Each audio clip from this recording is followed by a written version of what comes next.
Welcome to another edition of We Need to Talk About Movies. Brought to you by banterflix.com. And now, here's your host, Jim McLean. Hello. Yes, I am indeed your host, Jim McLean, the editor-in-chief of the Banterflix movie review website. Welcome to the latest episode of We Need to Talk About Movies. If this is your first time checking out this podcast, then welcome to the madness. The title's pretty self-explanatory. Each week we talk about a specific movie. It might be a new release, it might be a cult classic, it might be a film that you've never heard of before. But we gather together some contributors and we chat about the film. And sometimes we get a little bit spoilerific. I think that's definitely the case with the film we're talking about this evening. But we try to have a bit of fun in the process and hopefully you enjoy it too. Now, this week is a bit of a special recording because this is an episode that is taking part in the Dark Hedges International Film Festival, a horror film festival that we are programming that is taking place virtually here in Belfast from the 24th to 31st of October.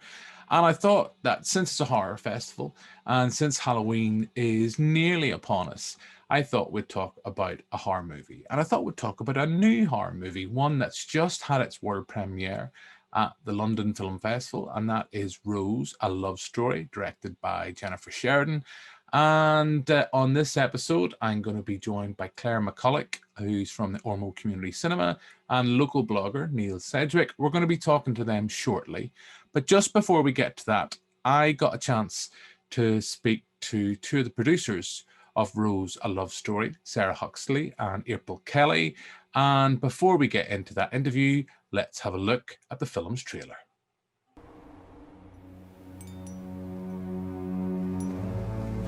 You're a good man. I'll love you forever. Why being weird? I want you to take me out.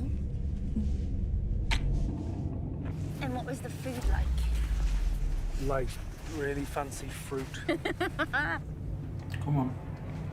What? Eat, please. You know, like lychee. Yeah, okay, fair, fancy fruit. What else? Grilled octopus. And what was the weather like?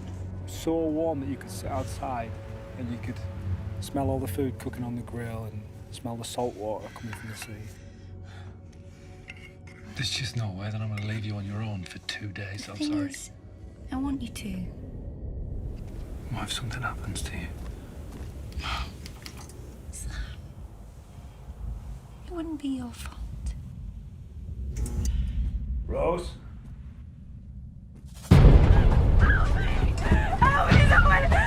Help me! I found someone. It's a girl. Oh my God. We need to get rid of her. Why do you live like this? The windows, the lights, the traps. Rose, why you go outside?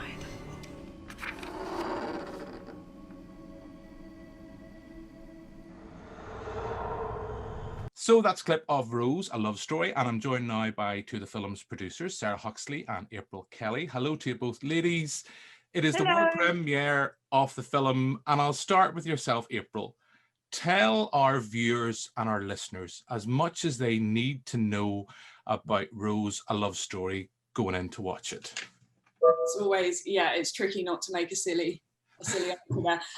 So you are about to see a gothic love story. You're about to get really invested in this couple who are battling an illness between them, Rose with this illness, and it has a vampire twist.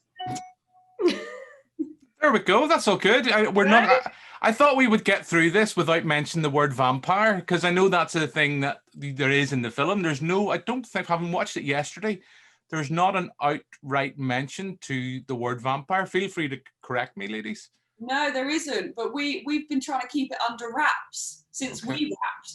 and it's just how it's been described, and all of the reviews are coming out, which is it's good. It's good that they are acknowledging that, because there hasn't been any vampire type stories, and it's really hard to beat Buffy the Vampire Slayer, so we're quite up against it.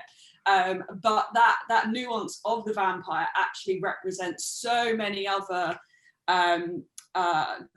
elements to it. It doesn't mean just vampire. We saw in one of the reviews that it was parallel to dealing with a loved one with a terminal illness, and how you tackle that in a relationship. Yeah, I totally agree. That's kind of one of the big things I picked up from watching it yesterday on the player. Sarah, can I ask yourself, because this is your company, Mini Productions, if I'm correct, how did you guys get involved with this, and how did this end up being the first feature that you had both produced? And feel free to correct me if I'm wrong there. No, you're right. Yeah, so April and I have run Mini Productions for a good few years now together. April founded the company in 2012, but we sort of came together and started working on short films actually in 2014 and 15. We love a short film, Jim. That's how all good ideas start. And it was really how we started as young producers, to test our skills and learn how to operate, and also test out ideas and work with new filmmakers and really exciting writers and directors and talent.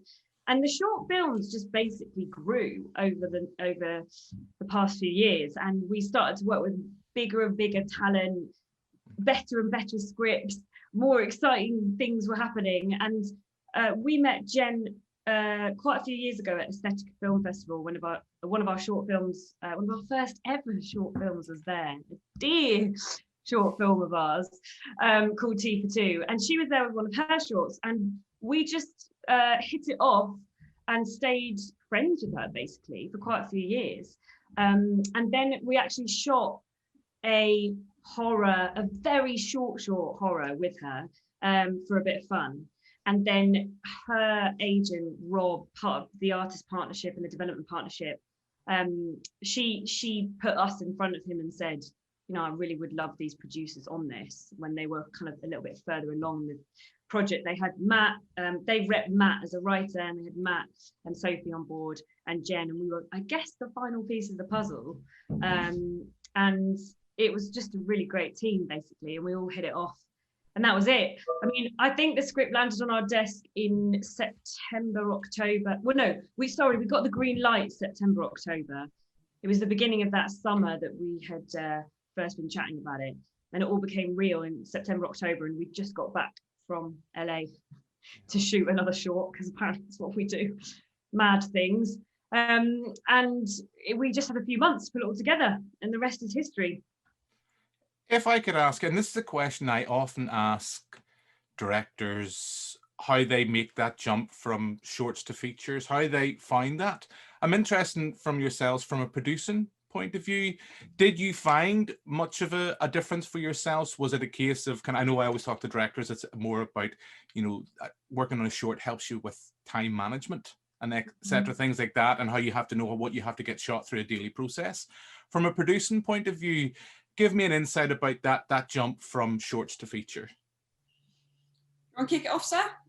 Yeah, I mean, look, there's the practical element of the financing structure is very different. You run the accounts differently. You can contract people differently. You run payrolls differently. You're normally using the tax credit. So there's a whole load of stuff like that is a big jump for producers, and you have to understand it and get your head around it, you know, or have another producer who does.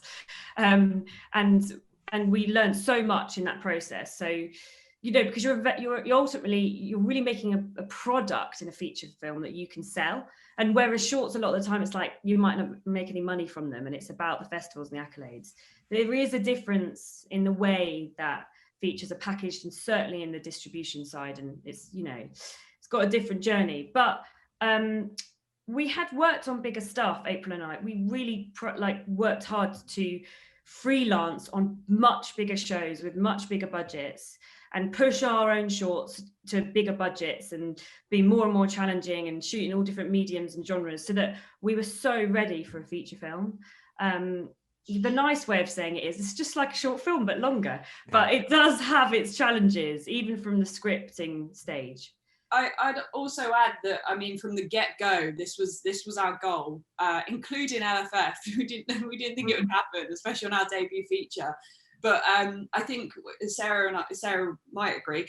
We really pride ourselves on the way we produce short films.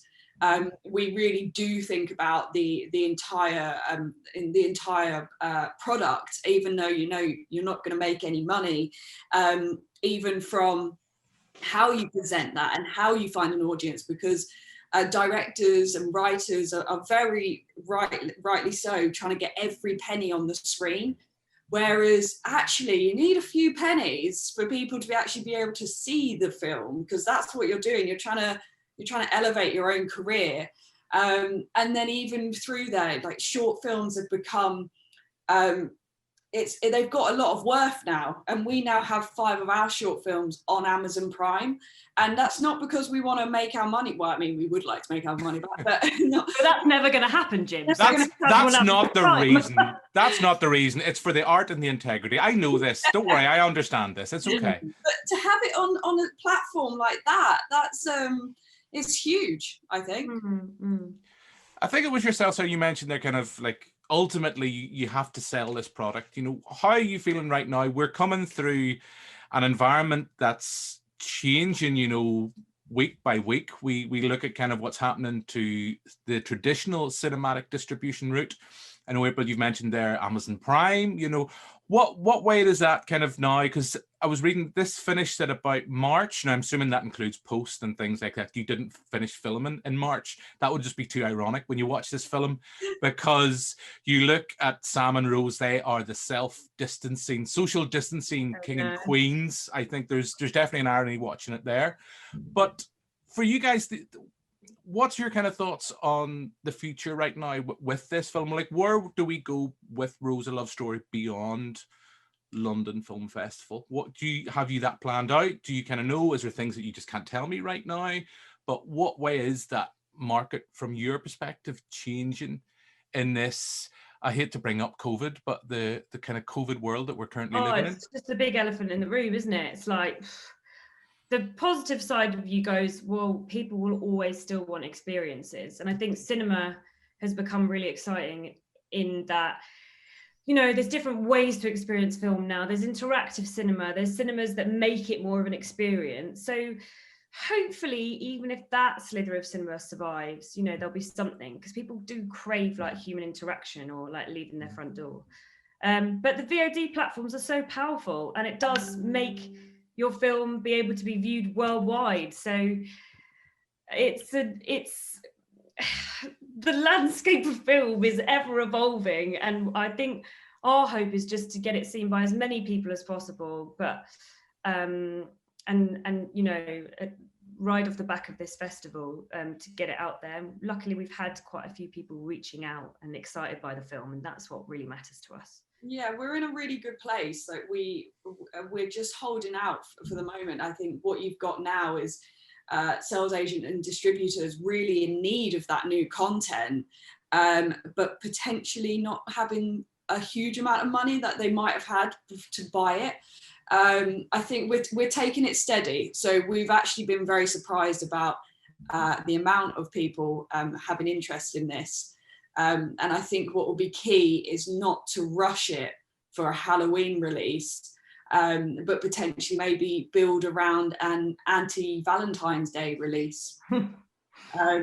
No, but we're very fortunate as one of the very few production companies that has a completed product out of COVID.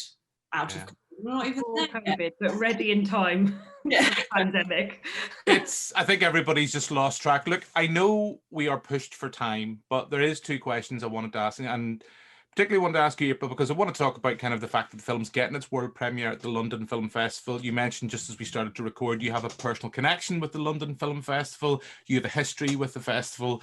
So kind of to be getting the platform and the film's world premiere here, what does that mean for you? And what does that mean from Mini Productions' point of view to have that platform as a showcase for the film? Yeah, so I can't cry. It's the BFI. You enter this industry, and all you know is the BFI. That's the pinnacle of British cinema, and similar to what Sara was just saying, we really went and freelanced at as many places as possible, and that should include somewhere like the BFI, which is a distributor and has this incredible festival. So I started off, I did 2 years as part of their social media team, which is so fascinating, and which is why I'm so interested in the way that, whether it's a short film or a feature film, or when we do branded content, how you formulate that social media plan. And then I did another 2 years producing their red carpet and interviews, which again is fascinating, because you see how hard the press team pull everything together and schedule it. They have been incredible, an incredible support. Last year I was part of the BFI Flair mentorship. They've screened a couple of our films in Flair, and it's been a really wonderful journey, and one that we hope we can continue with them. Yourself, Sara?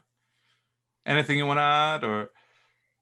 Just over the moon, really. It's like one of those things where you follow all the films that come out every year. You try and watch any film you can. You hear about it when they get reviews. You then go to the cinema. It's just like, it really makes the hard work and fear of people dying in snow off the side of a mountain worth it. That is true. My last question, because I know we are in a junket and you have other interviews to do beyond this. I also program a film festival, a horror film festival, the Dark Hedges here in Belfast. And one of the things I'm interested in is women making horror. And that idea, is that something that you came into this project and in your own company? Was that something that was conscious to yourself? And kind of, we always hear that, I think it's, the figure might be about 80% of first-time female filmmakers, they don't get the opportunity to make a second feature. Was that something that was in your head when you, not only this feature, but your own shorts, as creating, a benchmark for filmmakers to jump onto, to be able to showcase their work? We've always been excited by what short films can do leading into features, and testing out ideas, but also giving opportunity to filmmakers, and particularly female filmmakers. For us, making a female-led horror with women right at the helm is just such an exciting prospect, and I think it gives women a chance to give the female protagonists and characters in their films real like depth and complex characters, rather than always being this victim, that it has been previously in traditional horror films. So it's just really exciting for us to make horror. We love it. It's highly creative. Stunts, blood, scares, like script, all of it's just a lot of fun. You are preaching to the converted, Sara. Love you it. definitely know that here. But another thing I do want to mention, you also have a female DOP, and I think the cinematography in this is absolutely outstanding. I thought it was absolutely fantastic. I have to say, but just kind of, I know I jumped in there, April, before She nailed it. She nailed it, Martina. Yeah. She was fantastic. We've worked with her a few times. Very talented. All I was going to add is that I can't find a good enough way to articulate this at the moment, but we always prioritize making sure we're actively looking for diversity, whether that's gender, sexuality, disability. But at the same time, it also doesn't come into our mind because we just do it. So it's very strange. And I think because of how Sara and I started, and because of the landscape of where we started, and now living through the Me Too movement, it starts with us, as producers. It starts with us choosing the right story straight off the bat, before we even get people attached to it. It's making sure we're choosing a story which hasn't been told before, underrepresented voices. Are we going to be able to teach someone a different perspective with this? And then it trickles down from there. Fantastic. Look, I would love to be able to talk to you a lot longer than this, But as I said, I know that this is a junket here at the London Film Festival, so I shall have to leave it here. So thank you very much, April. Thank you very much, Sarah. And good luck with Rose, A Love Story. Good luck with your festival as well, Jim. Keep going. It's great. I'm going to need it, but say no more about that. But thank you very much. Thank you, guys. Thank you. Take care. Bye.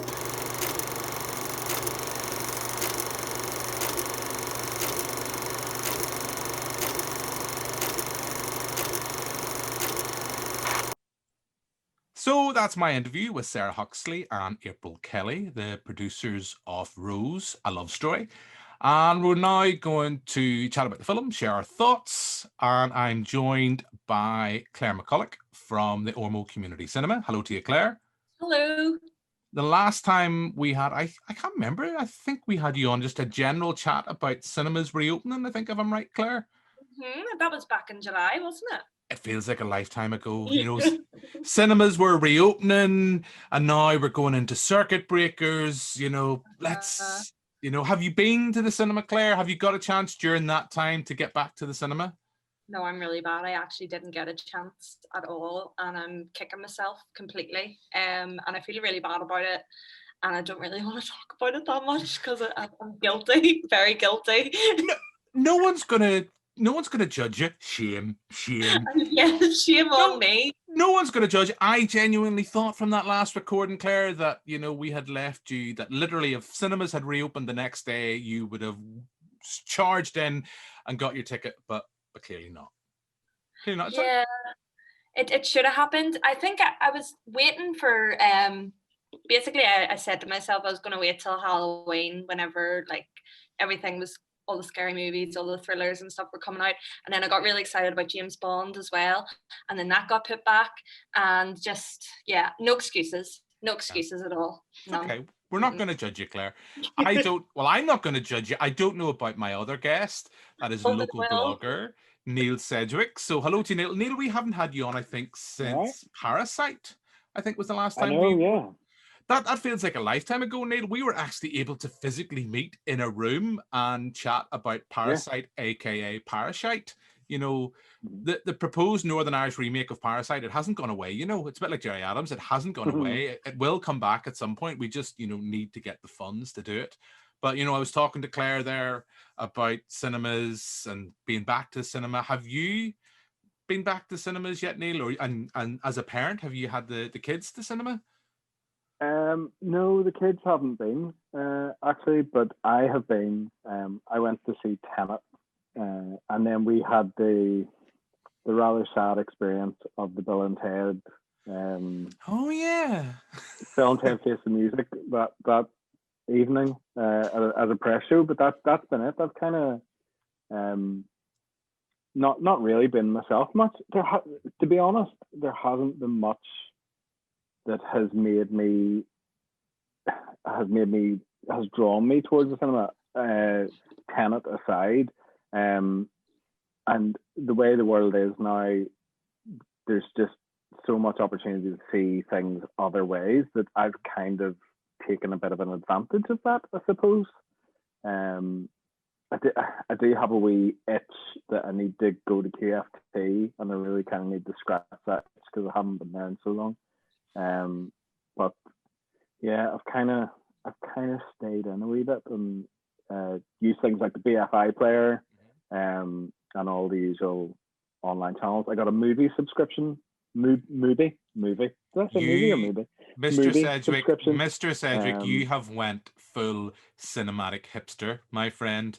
I've got movie, BFI player. I'm just going to sit and enjoy it with my chai latte and chill out, or maybe my homebrew beer. Really into Belgian comedy now. Yeah, is movie the one that is movie the one that like sends you out DVDs each month, or what's the name of that one? Was it like Love Film or something, or? It was Love Film back. That was Love Film. Yeah. That was like back in the 90s, Claire. Remember DVDs and VHS? That was a long time ago. Yeah. How long have you been in isolation? Have you went like Tenet? Have you inversed time and went back to a time when you can actually get your hands on physical media? Come on, like you know, get with the time. It's like, That's okay. That's all right. That's okay. But you know, Neil, I'd forgotten about this because I know you and I went to see the press screen. It wasn't like you and I on our own. There was other people there. Went to see Bill and Ted Face the Music, and I came out of it quite grumpy. And I know we've done a podcast where we talked about this, and I was quite grumpy about Bill and Ted Face the Music. But Claire, Neil was very, very grumpy. I think the exact term that I remember being muttered by Mr. Sedgewick as he came out with his Cine Punked branded face mask firmly on, because Neil is a responsible adult. I think the term was, "That's gonna save cinema." Huh. No, and then just marched on. You were not a happy bunny that night. No, I don't think I've ever seen anything that has disappointed me so much in so long. I really did not enjoy any of it, and I had fears about the whole Bill and Ted. Look, here's the thing on the Bill and Ted thing, right? When fans really want something, there are times when I feel like the stars and the studios need to step in and go, guys, it's not a good idea. And I felt like everybody involved with Bill and Ted Face the Music had a real love for it and really wanted to make this really, really great film for the fans and for everybody. And I just came away thinking it was an absolute stinker. From 5 minutes in, I was like, nope, we're done here. So you were right by the time they started to play bagpipes, is what you're saying. I was done. I was done by minute 5. Okay. Probably. Yeah, massive spoiler. They tried to play bagpipes. I wasn't as angry as you. I just didn't really enjoy any of it. I wasn't as angry as you, but I didn't enjoy it. I have to admit that. And I think I said on the podcast when we did our chat about it, was that because it has surprised me, it's got a lot of good reviews and a lot of positive reviews by a lot of critics, Mark Kermode and Simon Brew, that I really respect. And I was surprised by that, but everything they talk about it, I agree with and can't deny that it's a film made with the best of intentions, and it's got, you know, so many multifaceted levels of representation. And, you know, we have an androgynous character front and center, and there's no fuss about it, and it's all great. But as an actual piece of film, it's a mess. As an actual, you know, in terms of its editing and its storyline and its narrative, it is, as Neil said, I think the technical term is stinker. There's no denying that. But, you know, you were grumpy about that. But what about Tenet? We haven't heard your thoughts on Tenet. Well, I've seen it once. So everybody's line with Tenet is, I need to go and see it again. And I think that probably holds for me a wee bit too. But I did really enjoy it. And there were moments where I thought, oh, I know where this is going. I know where this is going.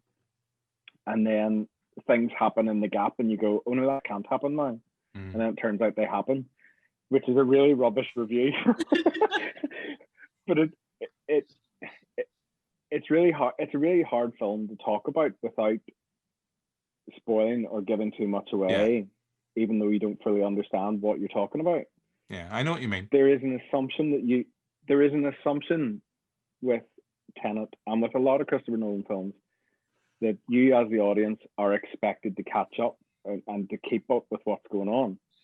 And when I went to see Inception, and the scary thing about Inception is it's 10 years plus years ago. Oh my goodness, yeah.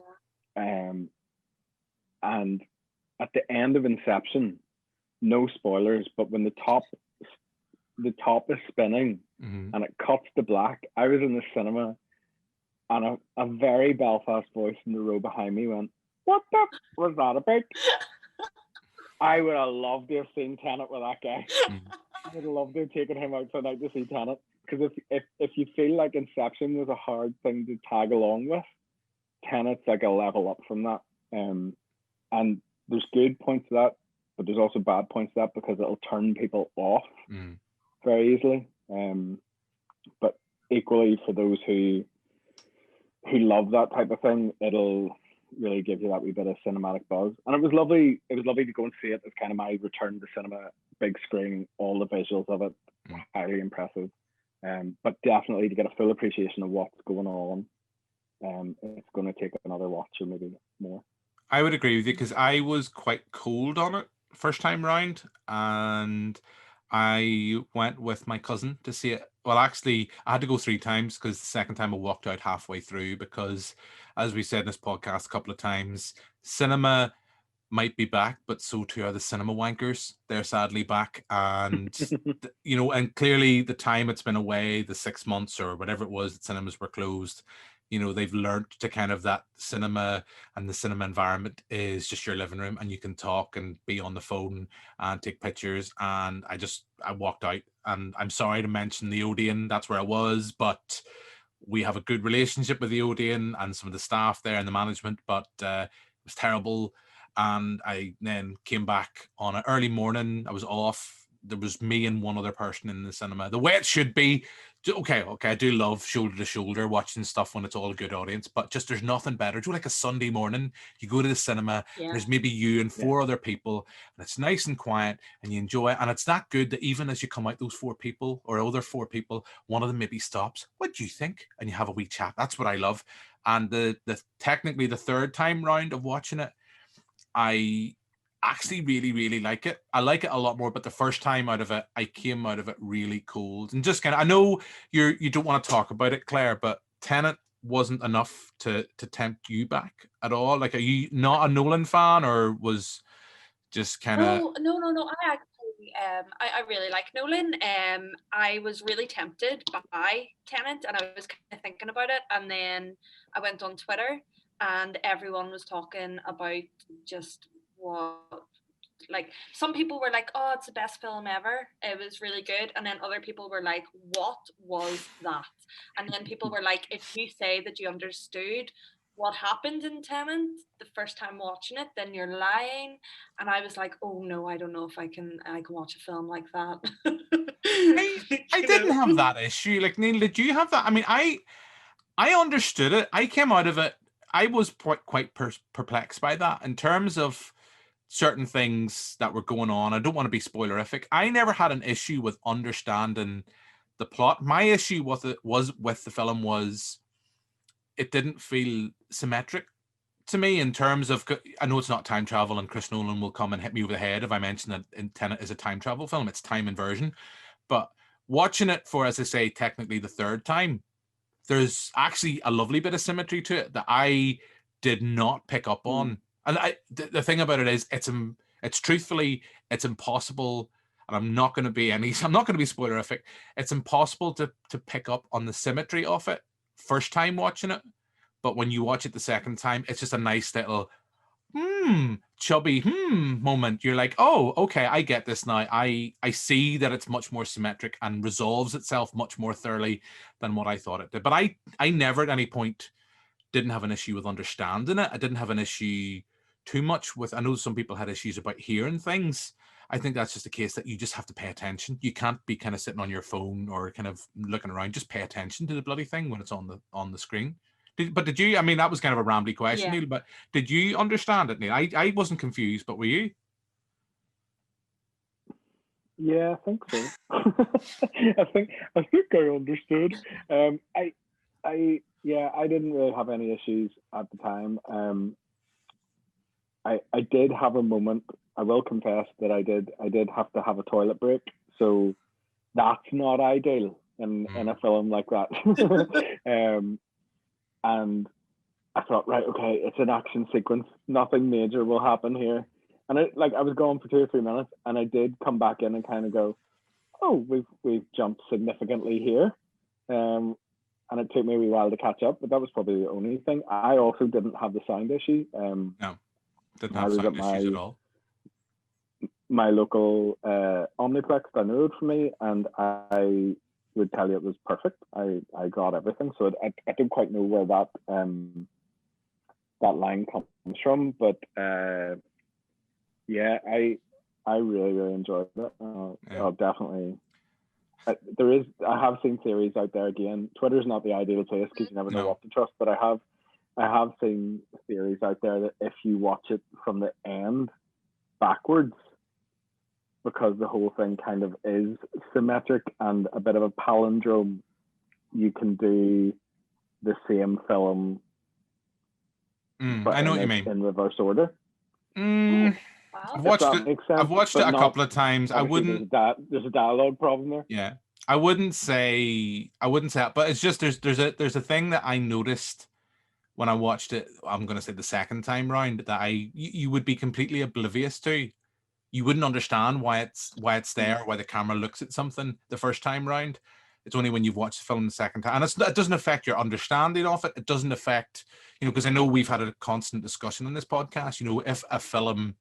If you watch a film and you don't understand it, has it failed?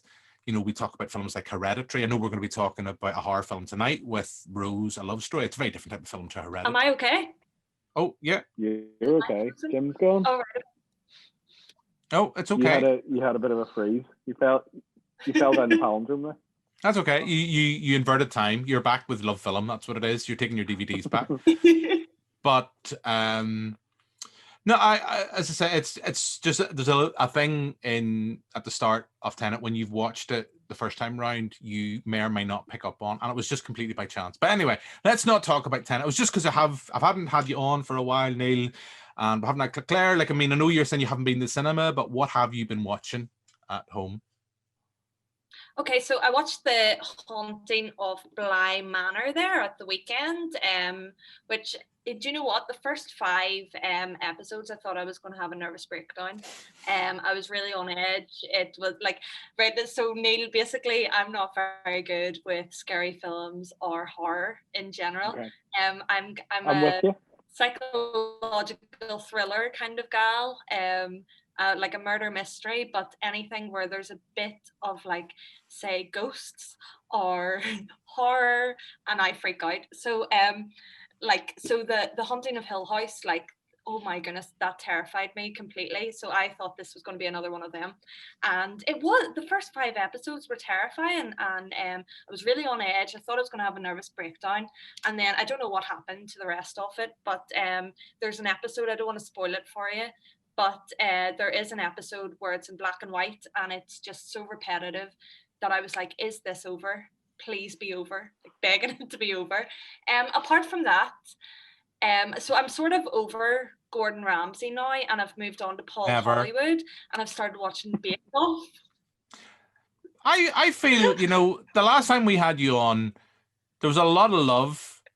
There was a lot of many things for Gordon Ramsay, and you've just dropped him, Claire, and you've moved on to Paul Hollywood does have dreamy eyes. Even I would be like, and I mean, nothing in my life would give me more satisfaction than a handshake from Paul Hollywood. I just want to meet him somewhere and just shake his hand and just be like, yes.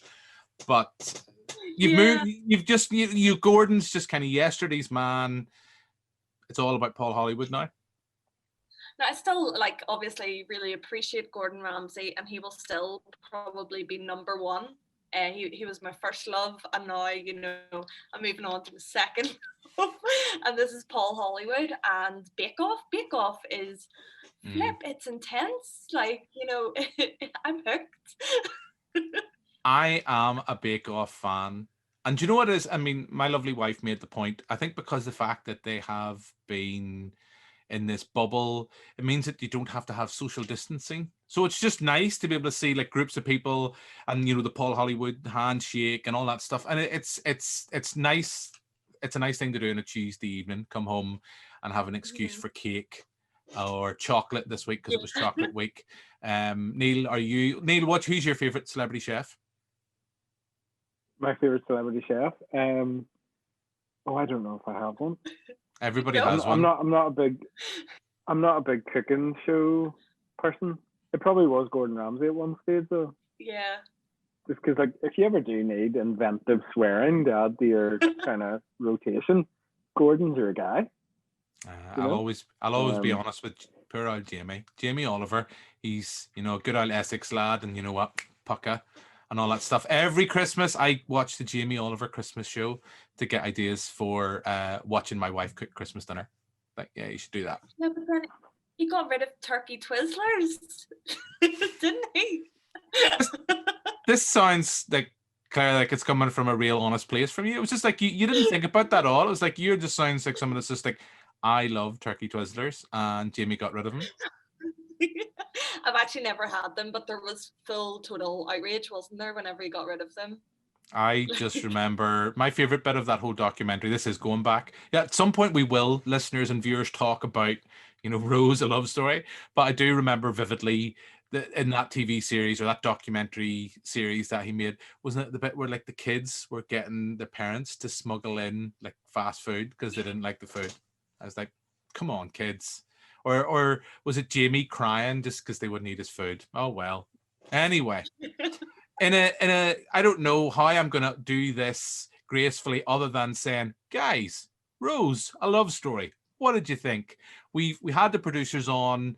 They were talking about the film. It's just had its world premiere at the London Film Festival. It's directed by Jennifer Sheridan, and it stars Matthew Stocco and Sophie Rundle as Sam and Rose as a couple out in the woods. I don't know how much we really want to say. I know the producers were saying that the vampiric elements of this film have slipped out. That was something they did want to hold back, but it slipped out into the press and in a lot of the reviews. So I guess we can talk about that. But as I said, it's just had its world premiere. London Film Festival is all digital this year. There's screenings throughout. We've been sent a lovely screener. So I'm going to start with you, Claire. I know you were talking earlier on about liking psychological horror. So I'm not sure whether that feeds into, whether you are going to have positive thoughts or negative thoughts towards this film. But generally, before we get into the specifics, what did you think of the film? I just want to thank you to start off with for not sending me to the cinema to see Saint Maud. And I will forever be grateful. I really enjoyed it. I wasn't sure, whenever I watched the trailer for it, I wasn't too sure what I was going to think of it, but I actually really enjoyed it. I thought it was good. And I liked the sort of the vampire aspect of it, because I just finished a vampire book yesterday as well. So I really enjoyed it. Yeah, definitely. The acting was good. I really liked it too. I was surprised by, I wasn't actually aware when I was sent the screener that it was a British horror. It looked very American from its production notes and the stills.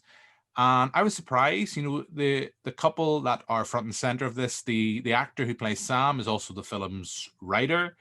And the two leads are a couple in real life. And you get a genuine sense of a real dynamic between the two and a chemistry between the two that you can't fake. And there's a lot of things I want to come back to talk about, but I was surprised at how much I liked this and how impressed I was for a first time feature by Jennifer Sheridan. And the fact that it reminded me of stuff to an extent like Leave No Trace, which is a film I absolutely adore. I'm not saying it's similar, but there's elements of it in that film's DNA. But that's enough of me rambling. Neil, what about you? Yeah, 3 for 3. I really enjoyed it. I went in cold to it, so I didn't go looking for any info or anything. I just hit the screener link and went. And if we're talking about the vampiric bit, it's a real shame that stuff has leaked out. Because I think once you know where you're going down that road, it's almost going to be detrimental to it that people know that ultimately is the thing going in. Because when I started watching it and you see this isolated house and they're keeping lights on and there's ultraviolet lights around the place and there's a jar with leeches and you're really, it's like really unclear what the problem is. You're aware that she has some kind of issue, whether it's an allergy to light or natural light or whatever the thing is, and it's only in the kind of you get a sense of what's happening and it's only in the kind of final throes that vampiric bit really gets front and center attention. So it's a shame that people couldn't hold that away when talking about it. But I really liked it. And like you, I was impressed with the production of it and things like that, because that kind of forestscape that they live in reminds you of Leave No Trace and that kind of very distant woodland place. And it felt like it was set, to me watching it, it felt like it was set in some American backwood town, but was just inhabited by chance by all this like small English community. And I'm not really a horror person myself, because I'm a big wuss and I don't like being scared. But the thing that stood out for me was the relationship between the two. And that was really powerful, really well done. It's interesting to know that they actually are a couple, because like you say, that's a very difficult thing to kind of generate. Like you could feel the love between the two of them. It felt very authentic. And do you know what was really nice too? It was an hour and a half, and it was a very small, like, it's very rare to see something. After I watched it, I went to IMDb. There are 5 people listed as characters in this, which is the two leads, the third party who comes into the house at one point, and then 2 other incidental characters. And that's it. It's a handful of people in this. And I kind of thought, for what you've done with what I presume to be a relatively small budget, you've made something really tight, really compact, really well told, and with really strong writing and characters and everything else. So yeah, I would. You can probably tell I'm a bigger fan of this than I am Bill and Ted, put it that way. Yeah, I think, I don't want to come back to Bill and Ted, but Bill and Ted for me was a film that just felt like it was pulled in too many ways and had too many narratives going on and never settled on itself. This is a film that knows right from the get-go what it wants to be, the story that it wants to tell. And whilst people will pick up on, because they don't mention, there's no reference, it's a bit like Shaun of the Dead. We're not mentioning the Z word. We're not mentioning zombies. They never mention vampires. They never mention anything like that. And it is telegraphed quite early on that that's the kind of strand that it's going down. That's the strand in its DNA. Neil mentioned leeches, and then we see the character of Sam kind of quite calmly sitting reading a book in his little room and just letting these leeches go at his leg. And then there's a scene in moments later with I don't even think Gordon Ramsay would serve that up.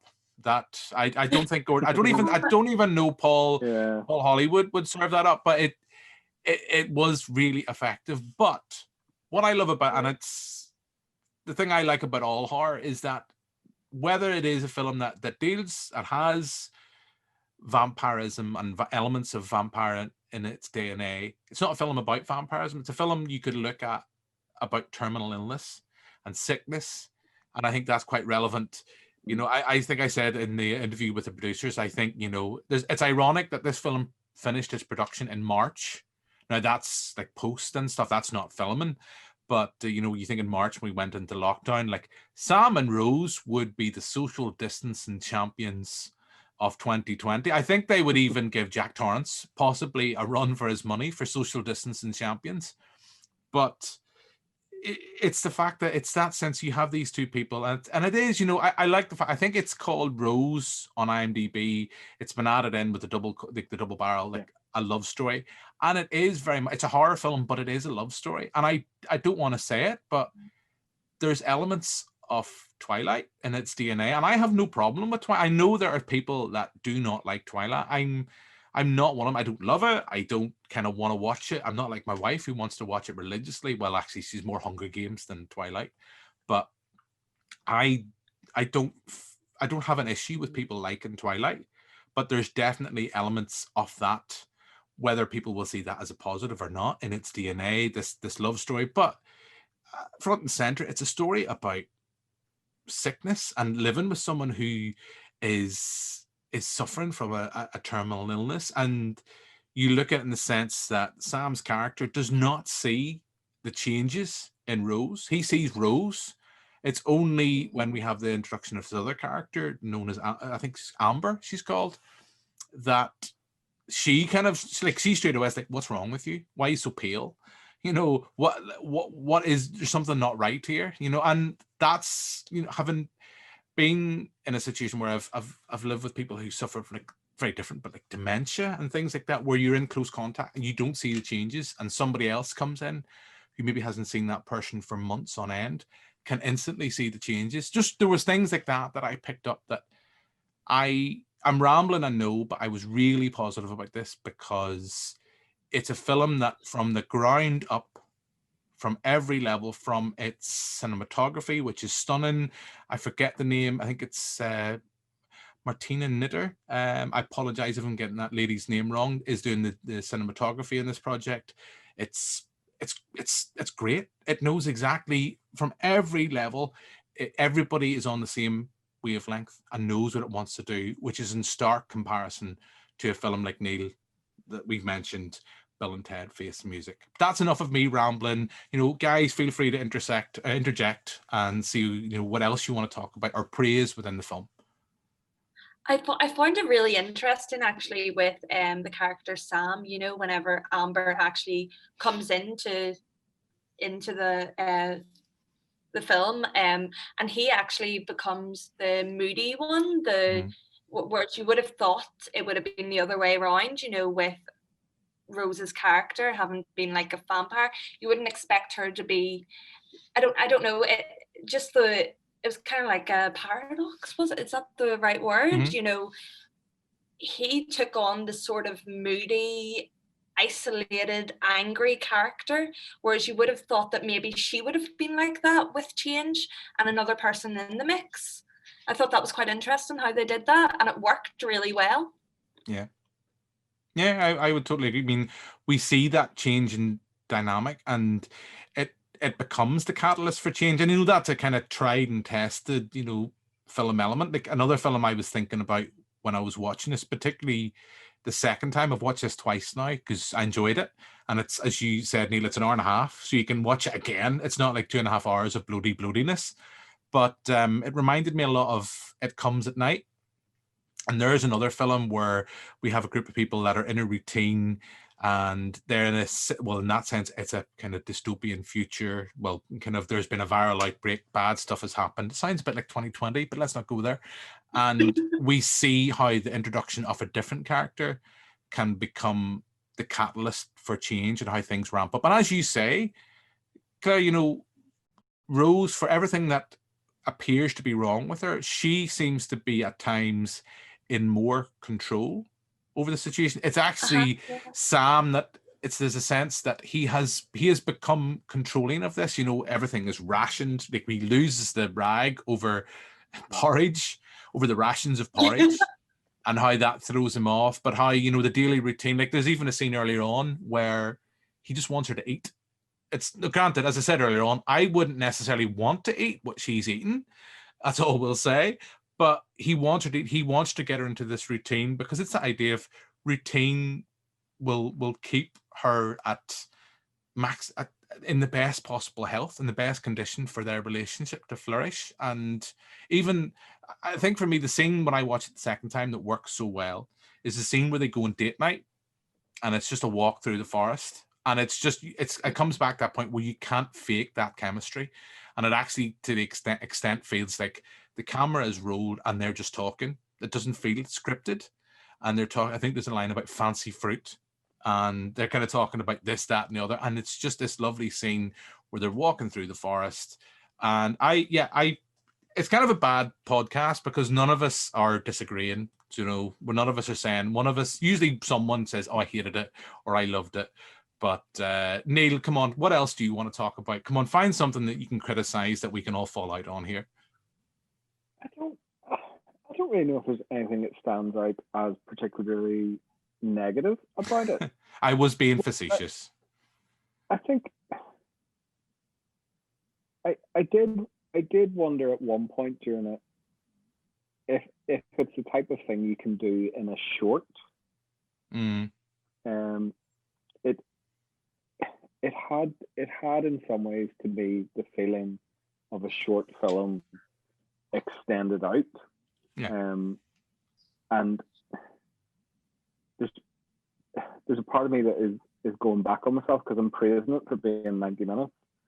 Because, you know, it's that old saying of, do you want to watch The Irishman? It's 3.5 hours. Do you want to watch this? It's an hour and a half and we can go to bed. Do you know, like, I'll take the hour and a half. But it did feel as well as something you could do in a shorter time scale.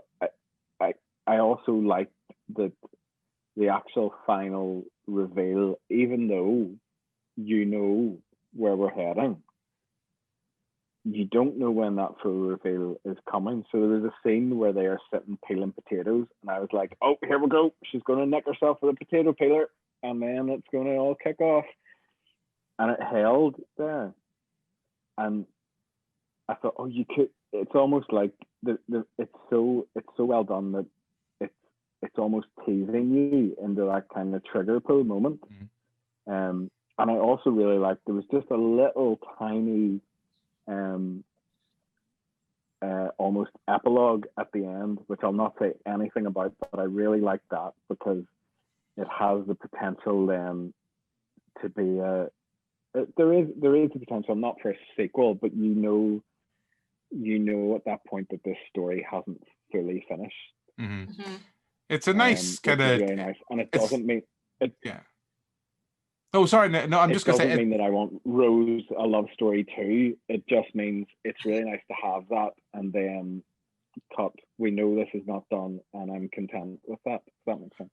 Yeah, it's what I love in horror. It's a bloody great downbeat ending, and you know some of the great horrors are like that. You know, you think of stuff like you know, like I think is it Invasion of the Body Snatchers and stuff like that, with Donald Sutherland turning around and squealing at people.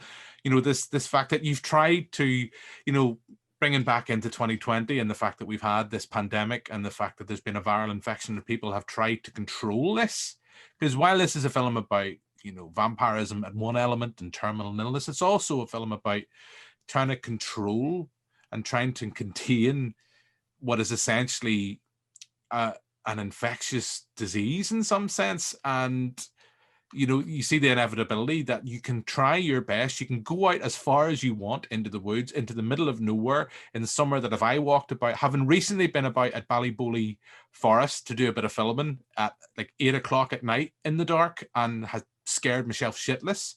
I would not want to be out in that forest in the middle of the night, but it's that sense of you can go as far as you want and get away from things, but the inevitability that you cannot control these things, and eventually you will lose control, and you see that in the situation in the way the finale resolves itself. And as Neil said, that little epilogue where you go, yeah, as they say, the technical term is shit's about to go, or the shit's about to hit the fan, I think is the technical term that most medical professionals would use. Was that something like Claire, for you? I mean, I know you were kind of talking about psychological horror and things like that, and I know Neil has said he's not a horror fan. It's only because you mentioned at the start of this, we were going to talk about Saint Maud, but unfortunately, I've been to see it. I've seen it in the cinema. I've seen it twice. Seen it in London last year. Seen it in the cinema when it came out. I really like that. That is a psychological horror, but at the same time, it's not a horror in the mode of, you held up earlier on a copy of Trick or Treat. It's not like that. It's not like something you would see from, you know, the Warrens facing off in the Conjuring films. It's not that type of horror. In the same way, this isn't that type of horror. Do you think like this is not going to be something? And I think, you know, well, God knows what is actually going to be in the cinemas in the months and year ahead. But this is not like a multiplex, an omniplex, or a movie house, or Odeon. You know, other cinemas are available. This is something I think would find its home at the QFT. It's a more indie, left field horror. It's not mainstream horror. I think if you go to show this to horror audience, they will think it's maybe going to go down one way, but it's not. But in my long, typical rambly way, you know, that downbeat ending, is that something that you particularly like? Are you a fan of that in horror? Because in the psychological strand of the horror genre, that is quite common. You know, we think of stuff like Hereditary. That is a downbeat ending, if ever there is one. But let's not go there. But is that something you particularly like in this film, and something do you want in your film? Do you want everything to be resolved nice and neatly, to know that the world is safe again, and that everything, as they say, everything will be all right in the end? Whilst in this, as I said, the technical term is the shit has hit the fan. I actually liked the ending. I liked how it was extremely sudden. Like Neil was saying, you know, there was quite a lot of teasing elements, and there was a lot of build up, and you didn't, for that, you actually didn't expect it to be so sudden. Then it just came out of nowhere, and I really enjoyed it, and I was like, yes. And I actually, do you know what, I wanted it to be a little bit gorier. If they could have done that, like, I think that's my only sort of problem with it. They could have gone a wee bit gorier with it, and that's coming from someone that doesn't really like horror that much and doesn't really like gore. But then it's quite nice how they didn't go totally hardcore with it, you know. Because there's a scene with a bear trap. There's a scene with a bear trap. Oh, flip! That was hard to watch. Yeah. That isn't gory, and it's that wonderful thing with, you know, your cinematography and your editing. You see in your mind's eye, you see in your head what you think you see, but in the reality, you haven't seen that much. You've literally seen a blood-soaked pair of jeans. I'm trying to be as unspoilerific as I can, but it's that, like, watching it both times, I did find myself, I'm not good with that type of stuff anyway, but I found myself flinching each time, and it's effective. But yet, you know, I'm someone who loves The Boys on Amazon Prime. I mean, there is something that is just the definition of over-the-top violence. I'm kind of desensitized to that. That doesn't have an effect on me. Depends how it's shot, and depends, you know, how it's been handled on screen with the editing and with the soundtrack. That all makes a kind of sense of creating the tone and atmosphere. But the fact that I would kind of disagree, that I'm glad it didn't go ultra-violent in a way. But yet, when it wants to be, it's not that it doesn't have teeth, but it knows exactly how to force a reaction out of us as a viewer. And that sequence with the bear trap, despite showing you very little, it's a bit like it's 127 Hours, the Danny Boyle film, where there's the iconic scenes where he's kind of cutting off something you really don't want to be cutting off. And again, you don't see anything. It's all, you know, in your head, and how the shot's set up and how it's been framed and edited. And like, Neil, I know you're saying you're a wuss, but did you find that tough? The fact that even though we don't see very much? I think with things like that, I think they are more horrific because there is, no matter how slim, there is a chance that could actually happen. So when you're dealing with The Boys, that is pure comic book violence and gore and splatter and all that stuff. I'm not saying if I go into the woods, I'm going to walk through a bear trap, but there is the potential for an injury like that or something similar to happen. And when something is more realistic, it almost becomes more scary. Yeah. So 127 hours, I could have an accident on a hike like that, and something like that happen. Do you know, like, but it's why things like Final Destination became cartoonish, because the first time they made that film, the incidents were not all, but some of them were kind of more realistic, if that makes sense. And then by the end of it, you literally have bits of fenced wire flying across and going through people like a Wile E. Coyote cartoon. And it ended up taking away from what the film, the shock factor of it. Because there's nothing more shocking than something that could potentially be a reality. Yeah, it's that sense that, you know, the film's built around the kills. It's moving on to the next over elaborate kill. That's not the type of film we're watching here. But, you know, do you think, I don't know, I haven't seen the trailer Claire, but you have. I mean, does the trailer in any way mislead you? And I'm thinking back to the film I mentioned earlier on, It Comes at Night.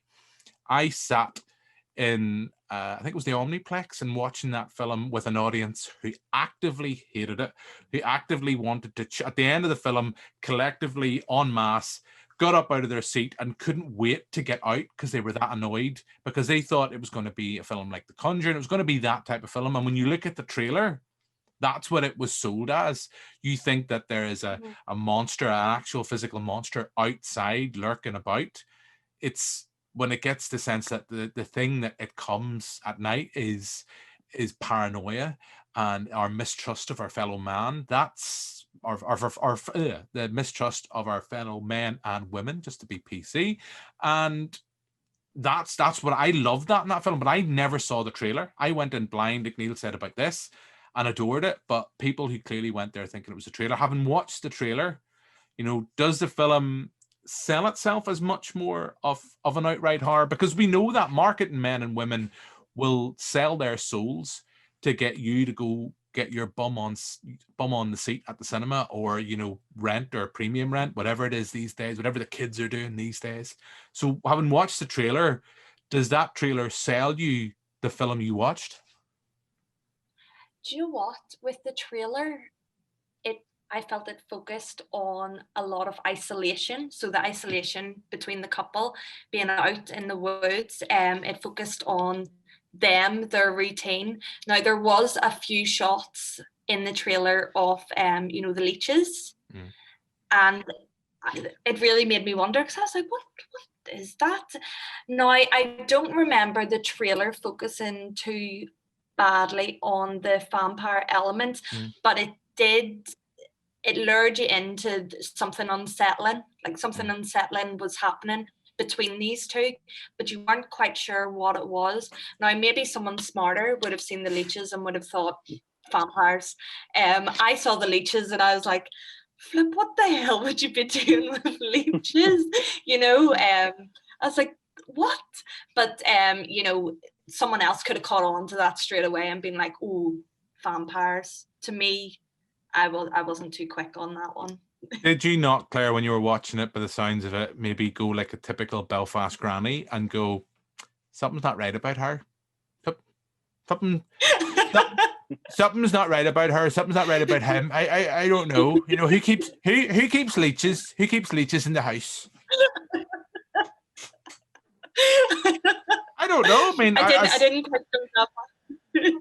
That's okay. But do you think, Neil, and we are going to wrap this up, you know, do you think it benefited you from just going into this? Basically, being said, Neil, here, we're going to get you on the pod, watch this, and you didn't see it before, you didn't look at anything, you didn't research it in IMDb, you didn't look at trailers, anything. Do you think it just benefited you? Because I love doing that. That's one thing I love about a film festival, when you literally just go, like, at the height, at a normal London film festival, even the Belfast Film Festival, you just go, right, boom, I'll go see that. There's like 3-4 films, I'll go see 3 films in a row. Yeah. Boom. And, you know, it ends up the film that maybe you were excited about is the one that let you down. And the one that you were like, right, well, I've got 2 hours to kill. I'll go see that. I don't know who it is. It's, you know, this kind of love story from Zimbabwe. I don't know. And that ends up being the film that you absolutely adore. It's that, I mean, that's the joy of a festival. That is, you know, I am missing that, and watching stuff remotely, it's not the same. It isn't the same. I know the film festival has been screened throughout the UK, which is a great idea, but you know, it's not the same, and it's weird. But you know, I didn't know anything about this. We were sent the details through from the press people, and got offered the interview with Sara and April, who I thought were great to chat with, and watch the film and thoroughly enjoyed it. So, you know, whilst Claire researched beforehand, do you think you benefited, Neil, from just going, right, boom, press play? Yeah, I think in some ways, because, like I said about the vampire aspect of it, that was something that kind of revealed itself, and particularly as somebody who isn't a massive horror person, so I'm not a massive I don't have an extensive knowledge of vampire films and the kind of signs to look for. Like Claire was saying, like leech jars. I'm like, I don't really know. Like, are you trying to suck something out of somebody? I don't know. What is this? That sort of didn't really ring any bells with me. And it was nice to go and see something kind of cold. I think no pun intended, considering it's out in the middle of the wilderness. I think when you have even a film festival program, you still in the little blurb you still get little things that will maybe pique your interest, depending on what you're into. So for me, I love those things that kind of play around with religion and faith and things like that. I enjoy those types of films. Zip mod. So Zip mod. Sorry, I've got real bad cough. Real bad cough. Zip mod. Zip mod. Sorry.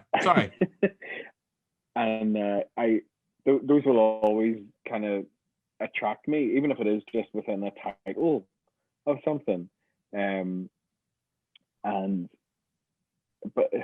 kind of just you sent me a link, and I was like, okay, let's go, boom, and started into it. And I think in this case, and particularly with the way in which things are revealed throughout the story, and sadly, as was said, the way it has been reported, the film is about, the less you know, the better.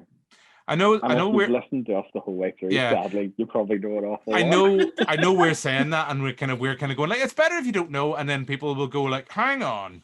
Someone will send me a strongly worded email going, you bitch about people talking about things, but yet you've talked about it halfway through. It's like, well, you know what? I'm just not a very good critic. That's the way I'm going to go with it. I really, really like it. I think just because you say something has vampiric quality, or there's a vampiric quality to, or elements to the film's DNA, I don't think sells it as a vampire film. I think there's that, because that's the beautiful thing about it's like the zombie genre. You can unpack and take different things from it. From the vampire genre, you can take different things from it. And I keep coming back to, if you're going into this expecting it to be a vampire film, it's not. It's really not that type of film.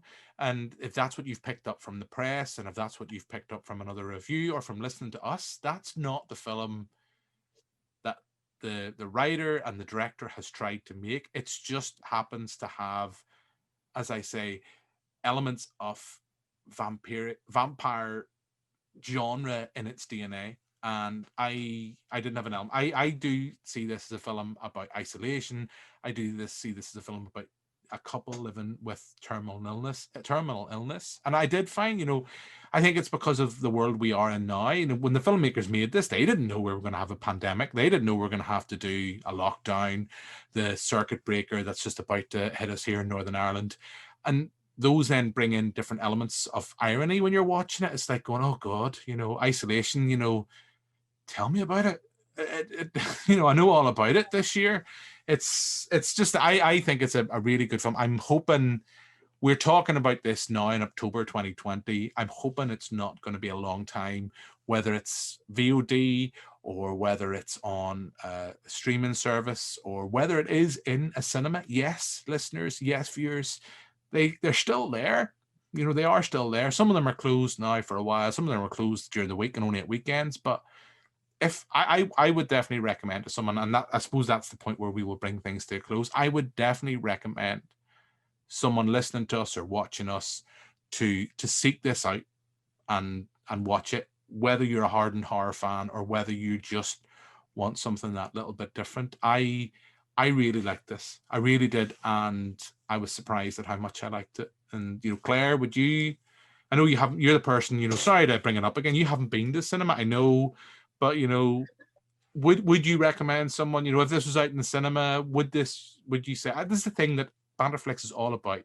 Is the film worth the price of a cinema ticket, off the admission? For you, had you watched this at the cinema, or even got it through Love Film back in the day, would you have found that that's you got your money's worth?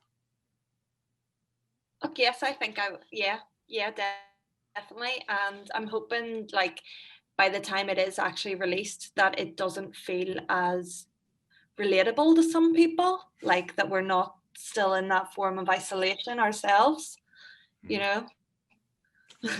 Fingers crossed, fingers everything crossed. You know, hopefully we're going to be out of this soon. It's all right though. We'll have a normal Christmas. We'll have a normal Christmas. It'll all be good. Neil, what about you? You know, the big question we always ask with Bandflix: would this film be worth the price of your cinema admission? Would it be worth the price of your rental on VOD, your purchase in VOD, or your monthly streaming fee watching this? Whatever it's gonna be watching film in, you know, the months and years ahead. Do you think this is worth giving a watch?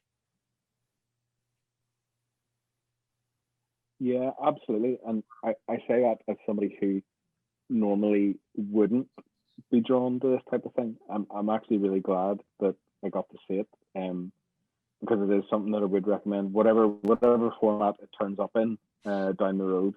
I think it definitely is worth seeking out, wherever it lands.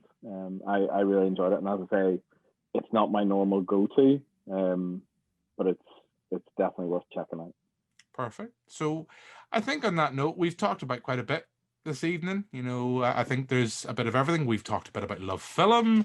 We've talked a bit about Tenet, you know, Wild Stallions. And of course, we've talked about Rose, a Love Story. And, you know, thanks again to Sarah and April for giving us their time earlier on. So that's pretty much us for this week. So all that's left for me to do now is thank you very much, Claire. Thank you. And thank you very much, Neil. Cheers, guys. Good to hang out again.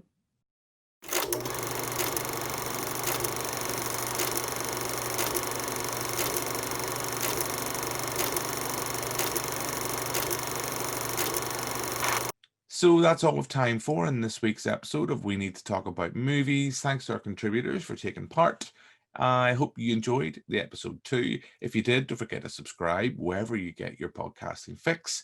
And if you really liked it, leave us a lovely review, because that helps bring new people to this podcast. And if this was your first time checking out We Need to Talk About Movies, you can find our complete back catalogue on our website. We'll be back next week with another episode of We Need to Talk About Movies. But for now, until then, goodbye.